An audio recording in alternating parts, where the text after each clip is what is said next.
कोई भी इकोसिस्टम में है उसमें 4 प्रक्रिया होना है।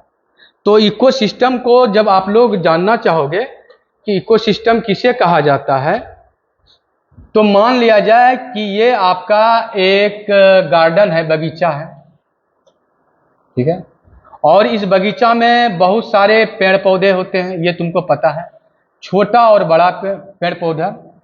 इसके बाद इसमें जो है आपका कुछ जंतु भी है, जैसे गिलहरी है, चूहा है, या फिर बहुत सारे डिफरेंट प्रकार का जो है जंतु भी है।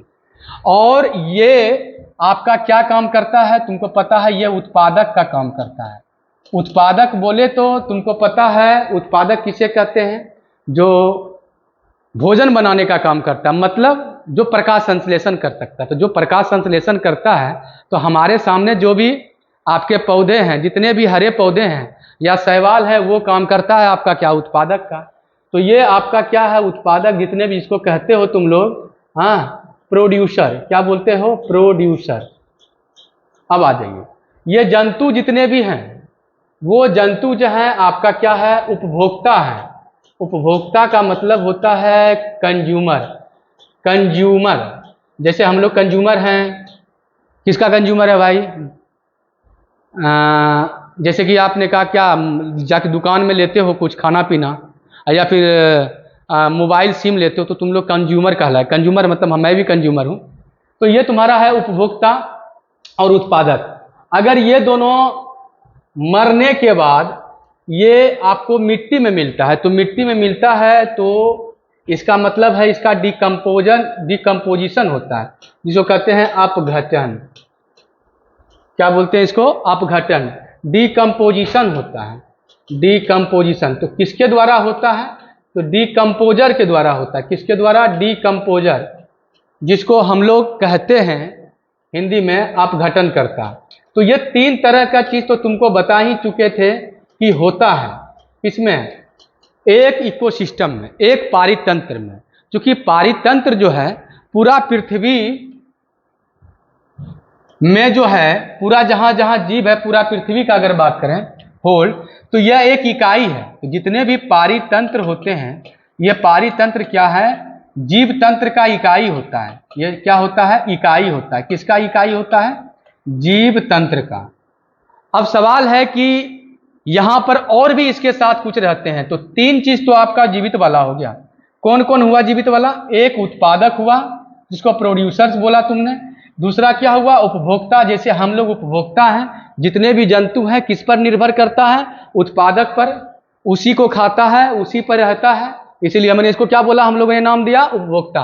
अब आगे अगर बात करें तो अपघटन है कि मान लिया जाए कि कभी कोई भी जीव जो है, जिसे मान लिया जाए तुम ऐसे बोलोगे, एक पत्ती जो है आपके ग्राउंड पर, जमीन पर गिरा, ठीक है, ये जमीन पर पत्ती गिरा, तो ये जमीन पर पत्ती गिरने के बाद ये सड़ गल करके मिट्टी में मिलता है।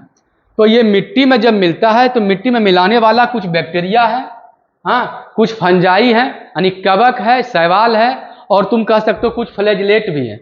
तो ये सब आपका अपघटन करता हुआ। तो अपघटन कर्ता में तुमने क्या देखा, अपघटन कर्ता में तुमने क्या देखा कि 3 चीज मेनली होते हैं, एक 3 चीज होते हैं। कौन कौन, बैक्टीरिया, कवक और फ्लैजेलेट। और पूरा इकोसिस्टम में आपका मेन चीज 3 होते हैं जो जीवित होते हैं, एक उत्पादक, दूसरा उपभोक्ता, और तीसरा डिकम्पोजर, ठीक है, यानी अपघटन करता।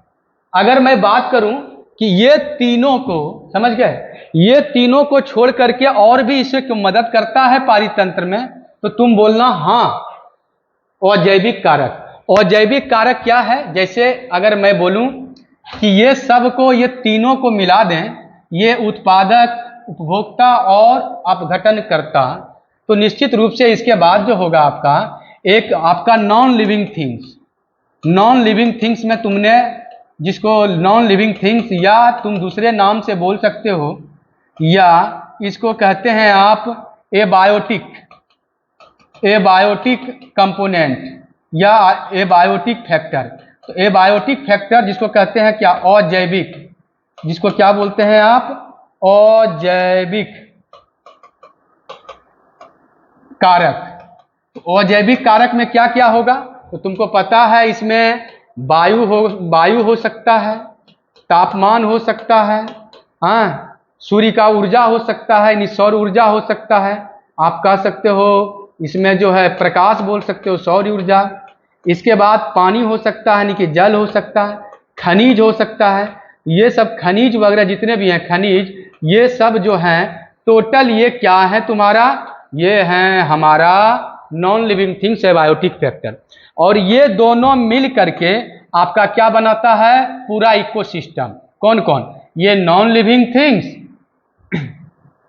और जैविक कारक, और दूसरा जो ये है इधर वाला, ये क्या है, जैविक कारक। दोनों मिलकर के एक पारितंत्र का निर्माण किया। अब कहता है ये पारितंत्र जो निर्माण किया, ये पारितंत्र में क्या क्या हो सकता है और कैसे कैसे होता है। मेनली अगर कोई पारितंत्र चलना है तो उसमें 4 काम होना ही होना है। अगर कोई पारितंत्र जो है आपका चलना है, पारितंत्र सदा के लिए रहे, वो पारितंत्र जीवित रहे, तो वो पारितंत्र में आपका मेनली जो है 4 काम होना है। तो पहले तो मैं पारितंत्र को तुमको डिफाइन किया कि पारितंत्र किसे कहते हैं। तो पारितंत्र कुछ नहीं है, जीवों के बीच में परस्पर संबंध या जीवों तथा और जैविक कारक के बीच में परस्पर संबंध को क्या कहते हैं, पारितंत्र।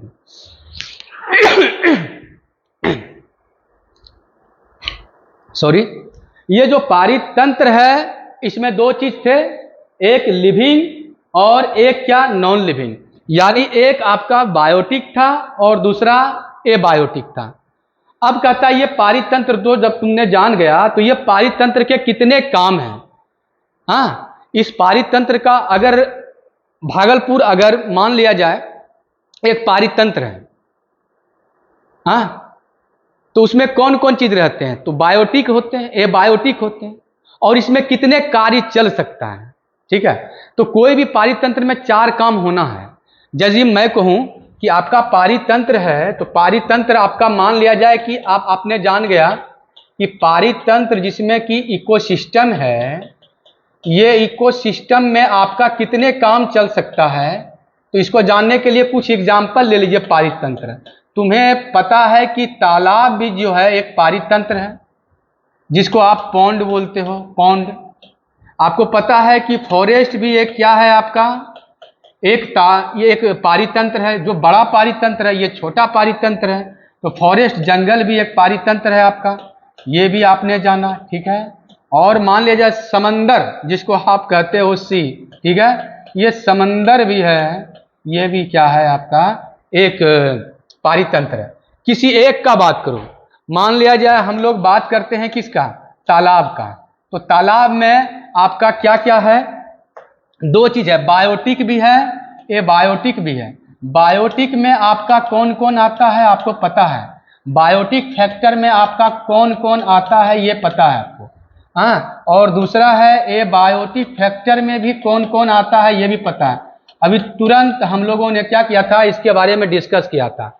बायोटिक फैक्टर जो है तुम्हें पता है, जिसको कहते हैं जैविक कारक, इसको आप जैविक कारक कहते हैं। अब लिखना जरूरी नहीं है हिंदी में, समझ गए तो यही काफी है।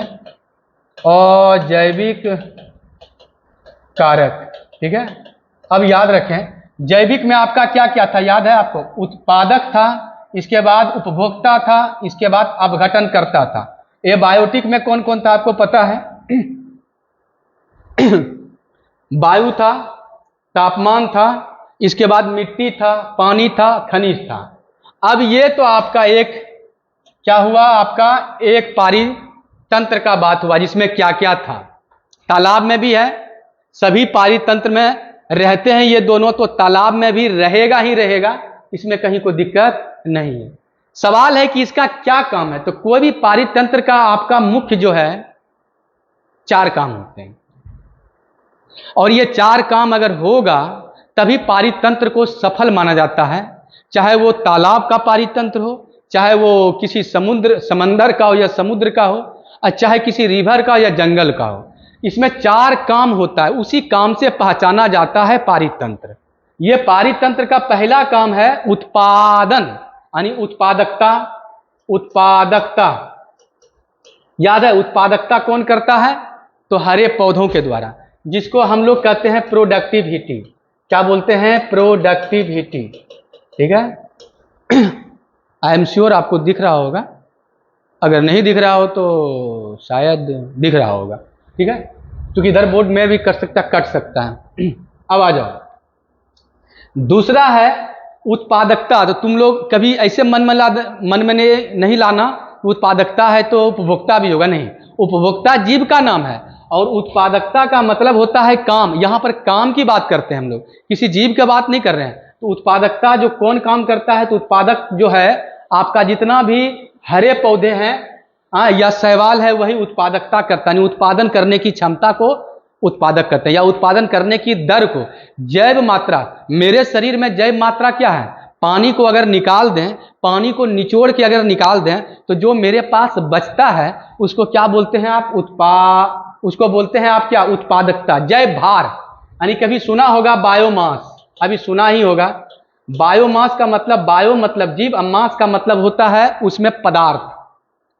ठीक है, बायो का मतलब होता है जीव, और क्या आपका मास का मतलब क्या होता है, उसमें पदार्थ, यानी कि जैव पदार्थ। तो जैव पदार्थ बनने की दर को उत्पादकता कहते हैं। फिर से एक बार समझ लो, अगर आपको कभी परिभाषा देने का मौका मिले तो आप सीधा कहना, जैव भार बनने की दर को क्या बोलते हैं आप, उत्पादकता कहते हैं। और उत्पादकता जो है आपका हरे पौधों के द्वारा होता है। जब उत्पादकता हुआ तो फिर इसको कौन खाया, तो कंज्यूमर खाया। कंज्यूमर कहाँ हुआ, मिट्टी में मिलेगा। तो मिट्टी में मिलना एक प्रोसेस है जिसको कहते हैं अपघटन।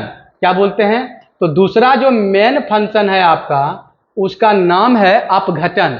और अपघटन का मतलब है, इसको अंग्रेजी में तुम बोलते हो डिकम्पोजर।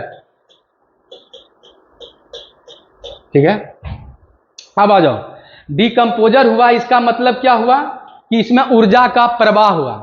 ऊर्जा का प्रवाह का मतलब हुआ क्या आपका, कि ऊर्जा का प्रवाह जो हुआ, ठीक है, ये ऊर्जा का प्रवाह जो हुआ, ठीक है, ये कहां से कहां तक हुआ आपका, जहां भोजन बना और जहां आपका अपघटन होता है।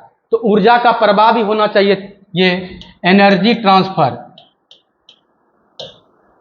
ये तीसरा काम है आपका, जिसको कहते हैं ऊर्जा स्थानांतरण। स्थानांतरण, ठीक है। और लास्ट जो काम है, जो कि इस बार के सिलेबस में हटा दिया गया है, लेकिन बिहार बोर्ड में भी पूछ सकता है, तो इसलिए इसको भी आप डिस्कस कर ही लेंगे। न्यूट्रिएंट साइक्लिंग, जिसको कहते हैं पोषण चक्रण। पोषण चक्रण, जिसको कहते हो आप पोषण चक्रण, ठीक है, जिसको कहते हैं न्यूट्रिएंट साइक्लिंग। यानी कि जब कोई पौधा या जड़ कोई भी हो, पौधा मान लीजिए ये पौधा आपका, ये भोजन बनाता है और मिट्टी से आपका क्या होता है, न्यूट्रिएंट्स को खींचता है, फल बनता है या अनाज बनता है, इसको उपभोक्ता खाता है, या इसके पत्ती को या अनाज को, फिर वो मरने के बाद, और इसको भी मरने के बाद, पौधे को मरने के बाद फिर मिट्टी में मिल जाता है, और फिर मिट्टी में जमा होकर के फिर कौन खींचता है, प्लांट। तो इसका मतलब है पोषण का चक्रण होता है। तो यही 4-5 फंक्शन, आपको 4 फंक्शन मेनली जो है पढ़ना है 1 बाय 1, जो कि देखेंगे, जिसका क्लास छूटा है आप जरूर कर लेंगे। एक ब्रीफ आइडिया मैंने इकोसिस्टम के बारे में दिया और इसके फंक्शन के बारे में, इसके बाद फिर हम देखते हैं। ओके, तब तक के लिए आप मस्त रहिए।